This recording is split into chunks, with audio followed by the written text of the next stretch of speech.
When was the last time you actually felt your birthday? Not just acknowledged it with a quick thanks to a few messages, but truly felt it the way you did as a child. That heart-thumping excitement, that sense of magic. Now it just comes and goes, like any other day. You say you don't care, you say it's fine, but is that really true? Because underneath that calm, there's often a story nobody talks about.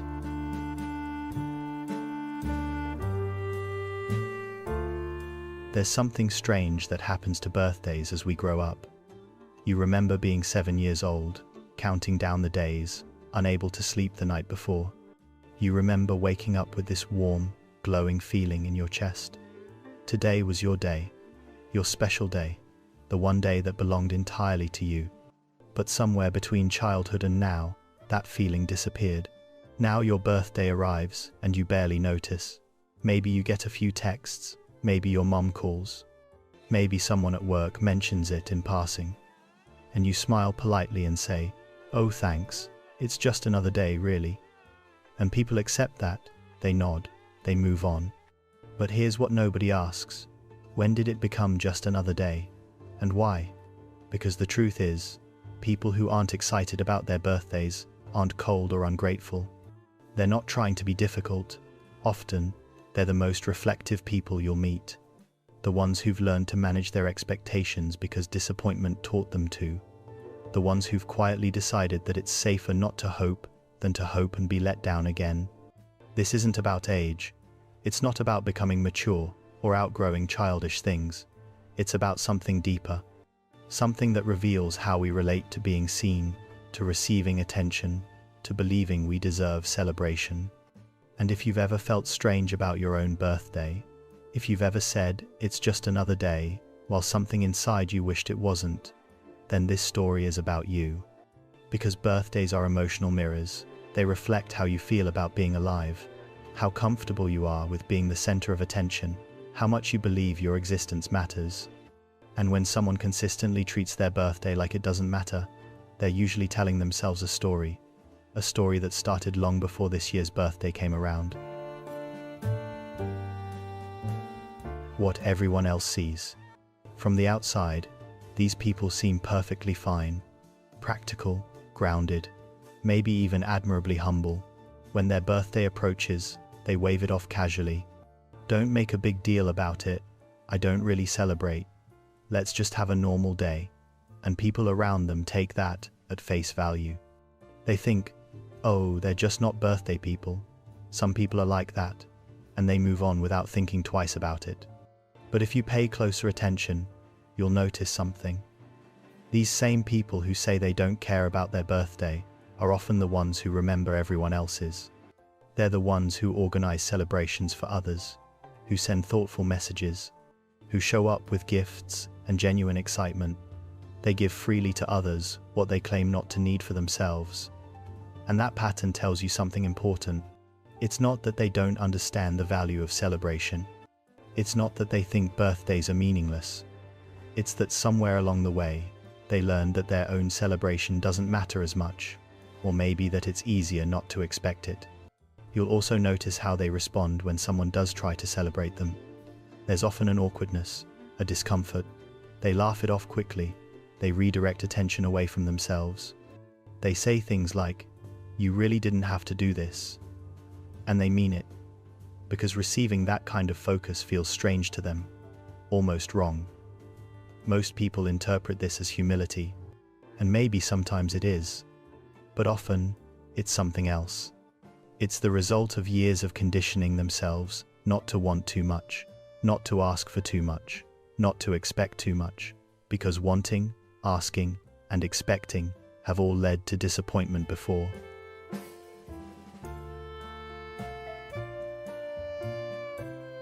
The hidden story inside. But if you could step inside their mind on their birthday, you'd see something completely different from what they show the world. You'd see the quiet calculations happening beneath that calm surface. Imagine waking up on your birthday. Before you even open your eyes, your mind is already working. You're telling yourself it's just another day. You're reminding yourself not to expect anything.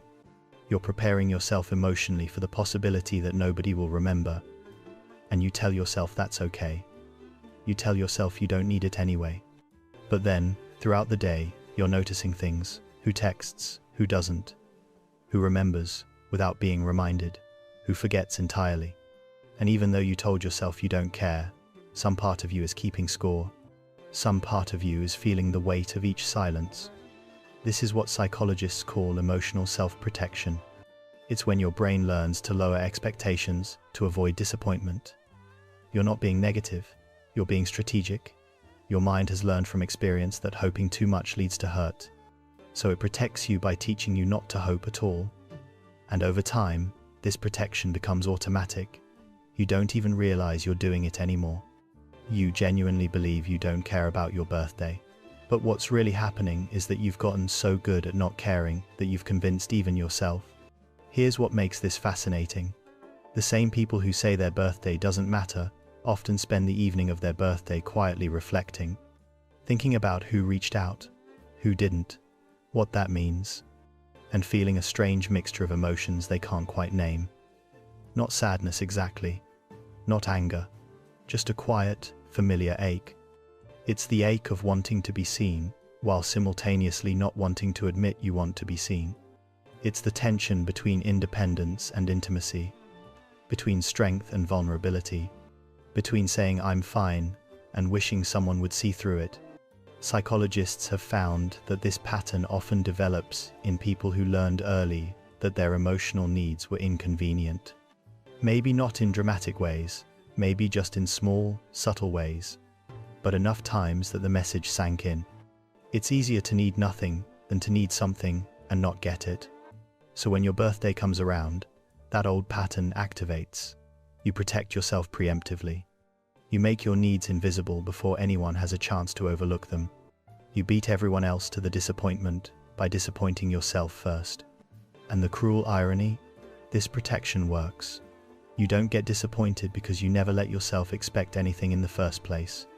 But the cost is that you also don't get to feel truly celebrated. Even when people do try, you deflect it, because somewhere deep inside, you're still that child who learned not to take up too much space.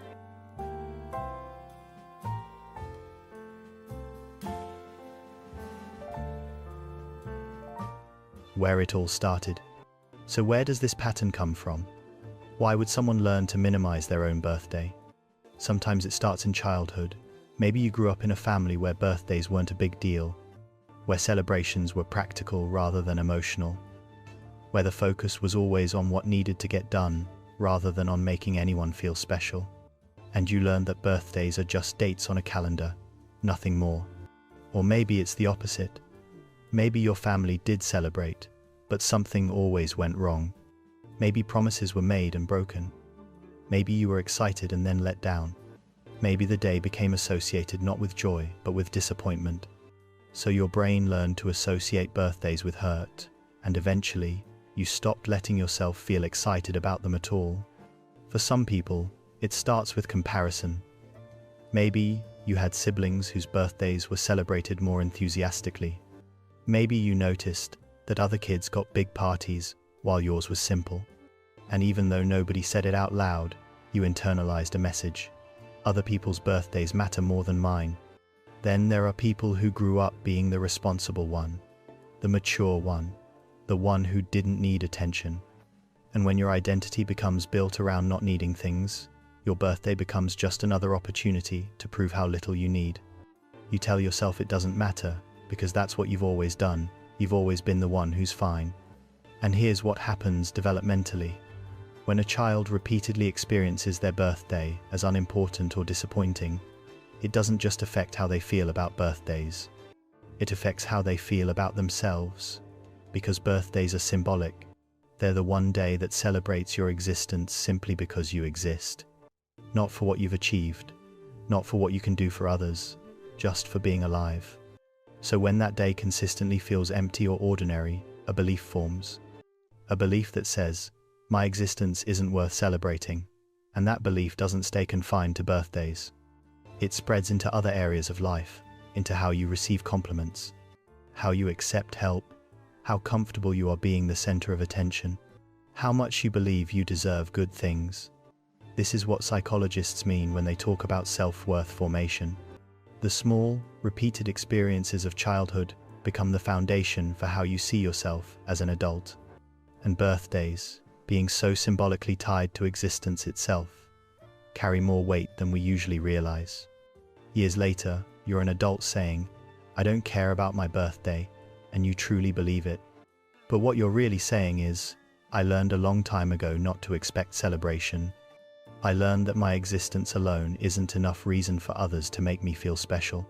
So I'll just make it easy for everyone and pretend I don't need it." The deeper truth about time. But there's another layer to this that most people never consider. Birthdays aren't just about celebration. They're about time, about aging, about the quiet confrontation with how your life is actually going. For many people, the lack of excitement about birthdays isn't just about the day itself. It's about what the day represents. Another year has passed, and when that year arrives, your mind automatically takes inventory. What changed? What didn't? Where did I think I'd be by now? Where am I actually? And sometimes the gap between expectation and reality is uncomfortable. Not dramatic, just quietly disappointing. You thought you'd have certain things figured out by this age, certain goals achieved, certain problems solved. And when your birthday arrives, and those things still aren't in place, it feels less like a celebration, and more like a reminder of everything that hasn't happened yet. This is what psychologists call temporal self-awareness. It's when you become acutely conscious of time passing and what you've done or haven't done with it. And for people who struggle with this, birthdays become less about joy and more about reflection. Sometimes painful reflection. So they downplay the day, not because they don't care about their life, but because they care too much. Because facing another year means facing all the unfinished business, all the broken promises they made to themselves, all the ways they still haven't become who they hope to be. And it's easier to say, "It's just another day," than to sit with that discomfort. Easier to move through it quickly than to pause and really feel it. Because feeling it means acknowledging how fast time is moving, how much has changed and how much hasn't, how you're getting older but not necessarily feeling more together. This is why some people who aren't excited about their birthdays will tell you they just don't like thinking about age. And that's part of it, but it's not really about the number. It's about what the number represents. The passage of time, the finite nature of life, the growing awareness that someday this will end. And when you're someone who hasn't made peace with those existential realities, birthdays become uncomfortable. Not in a way you can easily explain, just in a way that makes you want to skip past them as quickly as possible.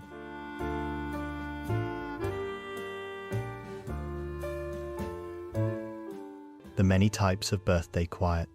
And here's where it gets even more complex. Because not everyone who isn't excited about their birthday has the same reasons. The pattern shows up in different ways. Some people are the genuine minimalists. They truly have found peace in ordinary days.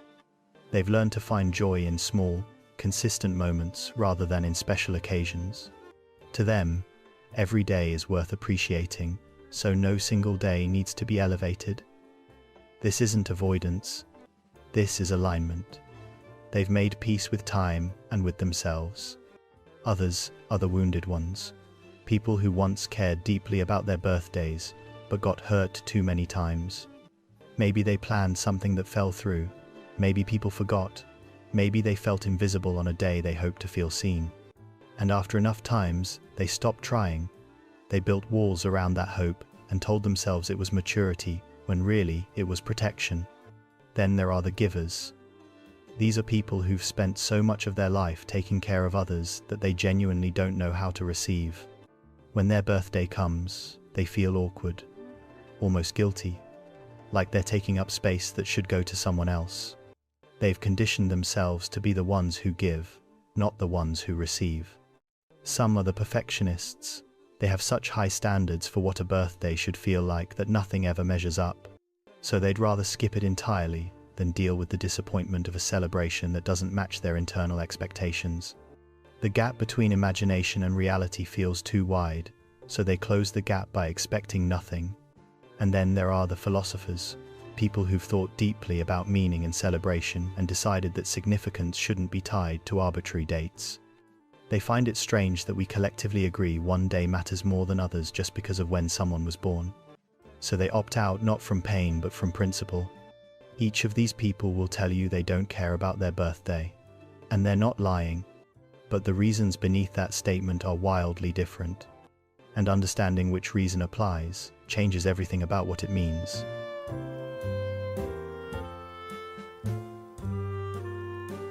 The shift toward understanding. But something important happens when someone begins to see their own pattern clearly, when they start to understand why they really feel the way they do about their birthday. For some, it's a moment of recognition, a realization that they've been protecting themselves from disappointment for so long that they've also protected themselves from joy. That in trying not to care, they've also closed themselves off from being genuinely celebrated. And that awareness doesn't immediately fix anything, but it shifts something. Because now, instead of just saying, "I don't care about my birthday," they can ask themselves a deeper question. Why don't I think I deserve to be celebrated? When did I learn that my existence alone isn't enough reason to feel special? These questions don't have easy answers, but asking them is the beginning of something. The beginning of understanding that maybe the problem isn't birthdays. Maybe the problem is a much older wound about worthiness, about visibility, about whether it's safe to want good things. For others, the awareness comes through watching how they treat other people's birthdays. They notice that they put so much energy into making others feel special while completely dismissing their own. And they start to wonder why. Why is it okay for others to be celebrated but not for me? What makes my existence less worthy of acknowledgement? And sometimes that question opens something up. A realization that they've been carrying a double standard, that they've been extending kindness to everyone except themselves. And maybe, just maybe, it's time to include themselves in that circle of care. The shift doesn't happen all at once. It's gradual, small, but it starts with honesty. With admitting that maybe you do care, even a little. That maybe it does hurt when people forget. That maybe you do wish someone would make you feel special without you having to ask for it. And that honesty, as uncomfortable as it is, becomes the doorway to something new. Not a grand transformation, just a quiet permission to want more than what you've been allowing yourself to want.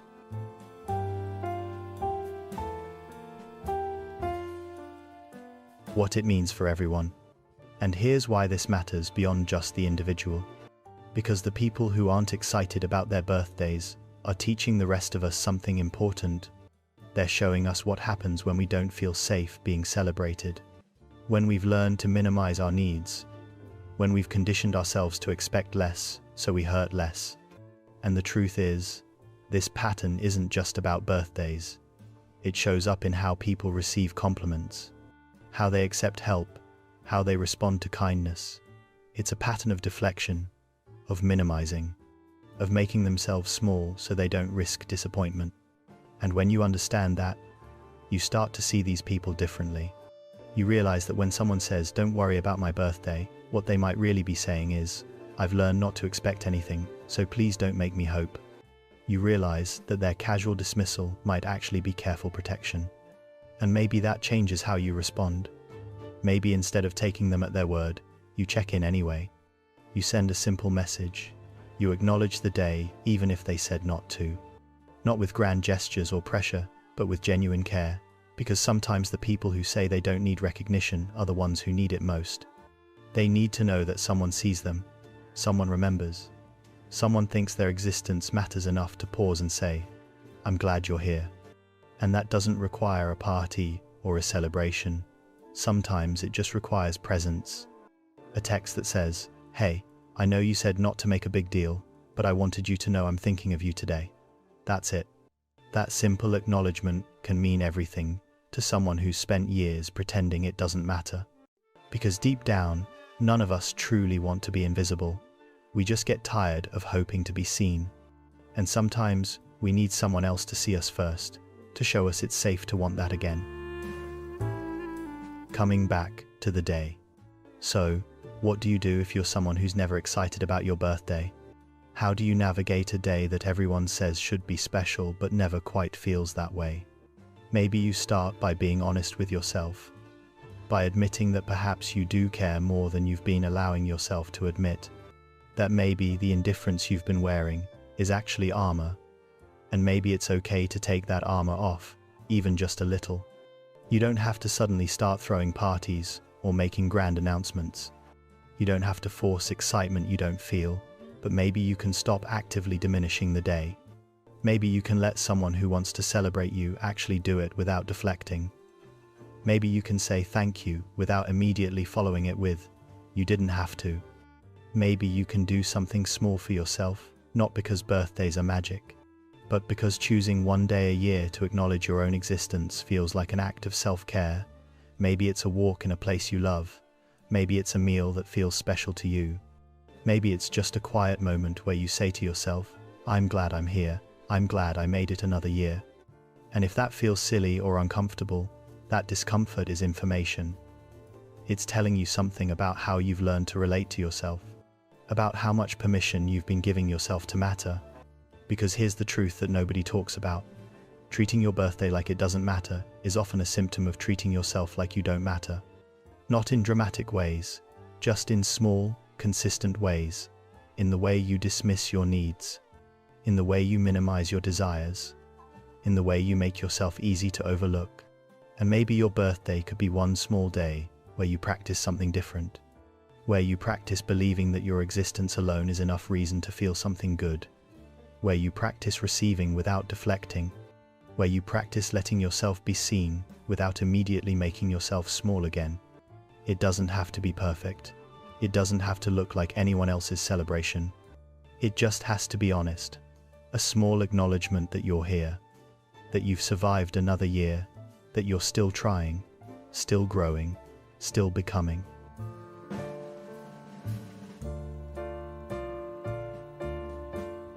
The final truth. So the next time your birthday comes around and you feel that familiar emptiness, that familiar nothing, remember this. It's not that you've outgrown birthdays.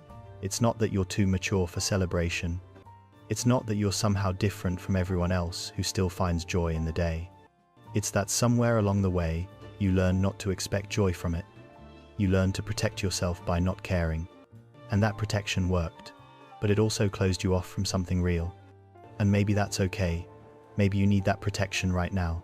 Maybe you're not ready to hope again. Maybe it's still too risky. But maybe, just maybe, there's a part of you that wants to try. A part that remembers what it felt like to wake up excited. A part that still believes, however quietly, that your existence is worth celebrating. And if that part exists, even as a whisper, then maybe this year could be different, not dramatically. Just honestly, just a small permission to let yourself matter on the one day that's entirely yours. Because you don't have to make a wish, you already are one. A living, breathing continuation of every version of yourself that made it here. Every struggle you survived, every heartbreak you carried, every moment you almost gave up but didn't. That's worth something. That's worth acknowledging. Even if it's just you, quietly saying to yourself, I made it, I'm still here. And maybe that's all a birthday really needs to be. Not a performance, not a party, just a moment of honest recognition. A small celebration of the fact that you exist, and that despite everything, you're still trying to find your way. That's enough. You're enough. Even on the days that feel ordinary, even when nobody remembers, even when you convince yourself you don't care. You matter. Your birthday matters, not because of what anyone else does or doesn't do, but because you're here, and that alone is worth celebrating.